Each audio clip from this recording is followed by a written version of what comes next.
वाळू माफियांविरोधात गोदावरी नदीमध्ये जलसमाधी आंदोलन. घरकुल लाभार्थ्यांना मोफत वाळू देण्याच्या नावाखाली गोदावरी नदीतून हजारो ब्रास वाळू चोरून विकण्याच्या निषेधार्थ छावा क्रांतीवीर सेनेच्या नेतृत्वाखाली गोदावरी नदीमध्ये जलसमाधी आंदोलन करण्यात आलं. गरिबांच्या घरकुल योजनेसाठी मोफत वाळू देण्याच्या नावाखाली गेल्या 15 दिवसांपासून पैठणच्या गोदावरी नदीमध्ये वाळू तस्करांनी धुमाकूळ घातला आहे. विशेष म्हणजे या वाळू माफियांना पोलीस व महसूल प्रशासनाने अभय दिल्याने संताप व्यक्त केला जात आहे.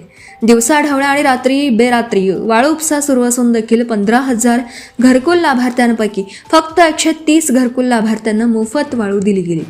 दररोज 20 हायव्याच्या माध्यमातून उपसा करण्यात आलेली वाळू घरकुल लाभार्थ्यांपर्यंत न पोहोचता काळा बाजारात विकली गेल्याने छावा संघटनेचे अनिल राऊत यांच्या नेतृत्वाखाली गोदावरी नदीमध्ये सोमवारी 8 जून रोजी जलसमाधी आंदोलन करण्यात आलं.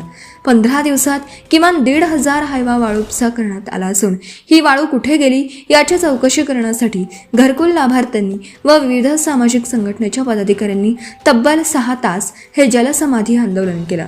या जलसमाधी आंदोलनात अनिल राऊत, साईनाथ कर्डिले, शिवाजी साबळे, सुभाष नवथर, चंद्रकांत झारखंड, रामेश्वर बावणे, भगवान सोरमारे, कृष्णा काळे, गणेश औटे, गणेश पवार यांच्यासह अनेक कार्यकर्ते सहभागी झाले होते. या आंदोलनामुळे पैठण तालुक्यातील वाळू प्रश्न पुन्हा ऐरणीवर आला असून प्रशासन पुढे काय भूमिका घेतं याकडे नागरिकांचे लक्ष लागले आहे. कसलाही अनुचित प्रकार घडू नये यासाठी पैठण पोलीस ठाण्याचे पोलीस निरीक्षक महादेव गोमारे यांनी चोख बंदोबस्त ठेवला होता. 10 न्यूज सह्याद्रीसाठी ब्युरो चीफ शिवाजी गाडे, पैठण, छत्रपती संभाजीनगर.